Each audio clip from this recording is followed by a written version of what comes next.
तो अमर हो या फिर जीवित हो। जब हम मरते नहीं तो उसका मतलब हम क्या हुए? जीवित थे, हैं और तो प्रहलाद महाराज को क्या दिया? जीवन दान। आप कहोगे जीवित तो थे ही। नहीं नहीं नहीं, एक व्यक्ति रो रो के जी रहा है और एक खुशी से जी रहा है। दोनों की जीने में फर्क है कि एक ही है? नहीं, दोनों सांस ले रहे हैं प्रभु जी। परंतु प्रहलाद महाराज के लिए जीवन कैसे बने? नरसिंह देव भगवान के दर्शन करके प्रहलाद महाराज को क्या मिला? आह्लाद। क्या मिला प्रभु जी? दिव्य आनंद। जो दिव्य सुख होता है उसको क्या कहते हैं? आह्लाद कहते हैं। जब भी उनका नाम क्या पता है? प्रहलाद। आह्लाद, उनको दिव्य आनंद प्राप्त हुआ और हिरण्याकश्यप को क्या नजर आई? अपनी मौत नजर आई। तो मौत तो हमें बार बार इस शरीर को नजर आती है। हम लोग यही सोचते हैं हम ही मर रहे हैं, बार बार बार बार बार बार बार आते हैं जाते हैं। जन्म मृत्यु जरा व्याधि दोषानुदर्शनम। ज्ञानी उसको बताया गया जो इन चार को दुख मानता है। भौतिक में सुख नहीं है ऐसा नहीं है, ध्यान रखना। प्रभुपाद ने कहा है कि ये कहो कि भौतिक में सुख नहीं है, ये कहना गलत है, परंतु उस सुख का इसी तरीके से है जैसे कि समुद्र की एक बूंद। समुद्र की एक बूंद और समुद्र में कितना फर्क है प्रभु जी? पैसा होना, 1 रुपया भी अगर जेब में है तो भी पैसा है, और 100 करोड़ अगर जेब में ड्राफ्ट पड़ा है वो भी पैसा है। दोनों ही पैसे हैं, परंतु प्रभु जी दोनों में जमीन आसमान का फर्क है। कोई कहे कि मेरे बैंक में पैसे हैं, कितने हैं? 1000 रुपये। और अंबानी से पूछा जाए तेरे पास कितने हैं? तो अरबों में है। दोनों के पास पैसे हैं प्रभु जी, परंतु दोनों में जमीन आसमान का फर्क है। तो यही तरीके से खुशी, क्योंकि प्रभुपाद जी कहते हैं कि अगर इस भौतिक जगत के अंदर टेस्ट नहीं होता तो आप इसके पीछे भागते क्यों? टेस्ट तो है, परंतु हम लोग आजकल बात करते हैं ना प्रोग्रेस की। किसकी बात करते हैं? प्रोग्रेस, है ना, सक्सेस, सफलता। तो सफलता क्या मानी जाएगी? जब हम खुशी की अतः को प्राप्त कर सकें, राइट?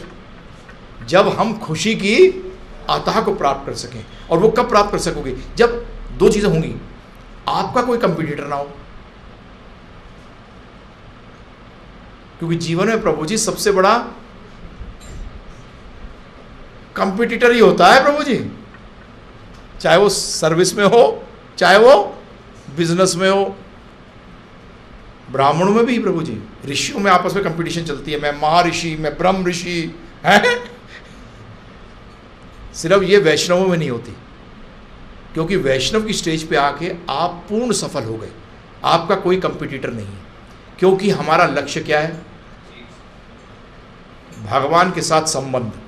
तो ध्यान रखिएगा, कंपटीटर भौतिक जगत में कभी खत्म इसलिए नहीं हो सकता क्योंकि यहाँ की शक्ति जो है वो लिमिटेड है। क्या है शक्ति का मतलब? मेरा यहाँ क्या है? ऐश्वर्य, चाहे वो पैसे के रूप में हो, नाम के रूप में, किसी चीज़ के रूप। प्रभु जी कोई ऐसा व्यक्ति दुनिया में नहीं हो सकता कि जो सिर्फ उसी का नाम हो और किसी का नाम हो ही नहीं, मतलब था, है और रहेगा, ऐसा कोई भी नहीं है। उसका मतलब अगर थोड़ा सा भी नाम किसी का है तो उसका मतलब मेन नाम में से थोड़ा सा नाम उसने खींच लिया, कंप्यूटर हो गया ना आपका। अब वो आपने किससे देखा? पैसे से, नाम, यश, ज्ञान, शक्ति, बल, इन सब चीजों से आपने देखा तो उसमें कंप्यूटर पाया। परंतु यहां हमारा लक्ष्य क्या है? यहां लक्ष्य है भगवान के साथ हमारा संबंध। अब मजे की बात ये देखो, किसी पिता के 2 बच्चे हैं, एक बड़ा बेटा एक छोटा बेटा। छोटा बेटा कभी बड़ा नहीं बन सकता और बड़ा बेटा कभी छोटा नहीं बन सकता, दोनों अपनी स्थिति में स्थित है। उसमें कोई कंपटीशन नहीं है, उसमें कोई कंपटीशन नहीं है, क्योंकि आपकी स्थिति क्या है? फिक्स्ड है। परंतु उसमें एक प्रॉब्लम है, क्योंकि भौतिक पिता है, उसके कारण क्या है कि वो समदृष्टि नहीं रख सकता।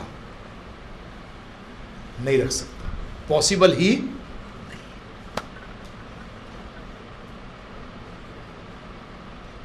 परंतु भगवान कृष्ण के साथ क्या है, भगवान के साथ क्या है, वो सबके साथ सम है, सबके साथ सम, सबके साथ सम है। तो हमारा कोई कंपटीशन है ही नहीं वहां, क्योंकि आपका भगवान के साथ संबंध अपना है और मेरे साथ भगवान का संबंध अपना है। और मजे की बात ये नहीं कि जब आपको टाइम दे रहे हैं तो मुझे नहीं दे सकते, फिर कंपटीशन आ जाएगा प्रभु जी। हाँ, बड़े बड़े बेटे और छोटे बेटे में प्रॉब्लम क्या आती है? उसे प्रॉब्लम ये आती है कि जब बड़े बेटे के साथ है तो छोटे के साथ नहीं है, और छोटे के साथ है तो बड़े के साथ नहीं है। परंतु भगवान ने महारास करके क्या बताया उसमें, कि समस्त गोपियों के साथ भगवान सबके साथ थे। और ब्रह्मा ने जब जो सम्मोहन लीला करी थी, जिसके अंदर की सारे ग्वाल बालों को और बछड़ों को ले गए थे वो, तब भगवान क्या हुए थे? समस्त बन गए थे। उसका मतलब ये टेंशन भी खत्म। तो उसका मतलब सफलता कहाँ मिली प्रभु जी? भगवान के साथ संबंध में। और हकीकत में हम लोग सब के सब, मैं बताता हूँ बार बार, संबंध ही करना चाह रहे हैं। संबंध का दूसरा संस्कृत में शब्द क्या है? योग। संबंध का मतलब क्या है? योग। और योग से क्या मिलता है प्रभु जी? आनंद। योग से क्या मिलता है? आनंद मिलता है योग से। योग से दुख मिलता है। परंतु दो प्रकार के वियोग हैं। आपने वियोग का शब्द उठा दिया, इसलिए बता देता हूं आपको। चलो, टॉपिक नहीं है आज का। वियोग दो प्रकार के हैं। एक वियोग भौतिक है और एक वियोग भगवान के साथ है। गोपियों को जब वियोग हुआ, भगवान से बिछड़ने का वियोग हो गया, तो उसमें जो आनंद प्राप्त हुआ वो योग में इतना आनंद नहीं था कि जितना कि वियोग में आनंद था। हाँ, याद ज्यादा आती थी, तो भगवान की याद आएगी तो क्या मिलेगा? आनंद या दुख? सोचो, भगवान की याद आएगी तो दुख मिलेगा कि सुख मिलेगा? तो जब गोपियों से विलग हो गए, भगवान ने अलग हो गए, तो वियोग हुआ। वी का मतलब होता है स्पेशल। वी का एक मतलब क्या होता है? स्पेशल योग। तो क्या हुआ? वी का मतलब स्पेशल, योग का मतलब जुड़ना। तो वियोग का एक मतलब क्या हुआ? स्पेशल जुड़ना। स्पेशल जुड़ना। और भौतिक जगत में वियोग प्रभु जी, पैसे से वियोग हो जाए तो दुख होता है नहीं होता है प्रभु जी? यश चला जाए वियोग होता है, एमनीशिया हो गया, भूल गए ज्ञान, तो क्या होगा प्रभु जी? वियोग होता ही। और भौतिक जगत में योग हो ही नहीं पाता, क्योंकि पूर्ण योग जब तक नहीं होगा प्रभु जी। भूख लगी है जबरदस्त, या प्रभुपाद जी उदाहरण दिया करते थे, अगर प्यास लगी है जबरदस्त और एक बूंद पानी डाल दे कोई आपके जीवा पे, क्या होने वाला है प्रभु जी? तड़प और बढ़ जाएगी। कि जब तक नहीं था तब तक तो ठीक था, अब मिलने के बाद और वो भी पूरा नहीं मिले तो बताइए क्या होने वाला है? और हम लोग सबके सब ध्यान रखिएगा, अपने सारे संबंधों में पूर्णता चाह रहे हैं, जो कि पॉसिबल नहीं है। पत्नी पति से, पति पत्नी से, माता पिता बच्चे से, बच्चे माता पिता से, ये सबके सब हम लोग क्या चाह रहे हैं प्रभु जी? हम पूर्णता चाह रहे हैं अपने संबंध में, और वो पॉसिबल है ही नहीं। वो पूर्णता सिर्फ किसके साथ हो सकती है? आत्मा के ही, भगवान के साथ, और किसी साथ हो। इसीलिए हम लोग तड़पते थे, तड़पते हैं, तड़पते रह जाएंगे। वो इसी तरीके से कि रेगिस्तान के अंदर 50 किलोमीटर पैदल चलने के बाद कोई आधा गिलास पानी पिला दे तो लगता आहा अमृत मिल गया, परंतु फिर जो तपती धूप जब पड़ती है तो फिर उसी में लग जाते हैं वही आधा गिलास पानी पीने के लिए। तो यहां प्रहलाद महाराज का देखिए आप। अब हमें क्या देखना है? प्रहलाद महाराज को नरसिंह देव भगवान कैसे प्राप्त हुए? इंपॉर्टेंट क्या है प्रभु जी? कोई आदमी अगर बहुत रईस बन जाए 5 साल के अंदर, तो आप उससे यही पूछते हो कि यार तू कैसे बना? बोले मैं बहुत रईस बनी हूँ। तो ठीक है, ठीक है, बहुत बढ़िया, परंतु ये बता के बना कैसे? प्रहलाद महाराज आके कहेंगे हिरण्यकश्यप मैंने मेरे नरसिंहदेव भगवान के दर्शन हुए। हाँ वो ठीक है प्रहलाद महाराज जी, ये बताओ कि वो कैसे, मुझे भी दर्शन करने हैं। हिरण्यकश्यप की तरह नहीं, किसकी तरह? प्रहलाद महाराज की तरह दर्शन करने हैं। तब हमें देखना पड़ेगा कि प्रहलाद महाराज ने स्वयं बताया है क्या कि कैसे दर्शन हुए। तो यहाँ प्रभुपाद जी कहते हैं कि दर्शन का कारण पहला एक ही है, बस एक ही कारण है प्रभु जी, निष्ठा। बीज जो है भगवान के दर्शन का बीज क्या है? क्योंकि अगर भगवान के दर्शन हो गए ना प्रभु जी, समझ लो कि आपका जो अरबों खरबों जन्म जो थे प्रभु जी, वो 1 सेकंड में सफल हो गए। जैसे कोई बच्चा अगर क्लास में फेल होता है, मुश्किल से पास होता है, बड़ा मुश्किल से पास हुआ 12th में, परंतु IIT में आ गया, तो आप क्या कहते हो? अब ये सब फेल फाल सब बेकार, ये तो किस में आ गया? IIT में आ गया।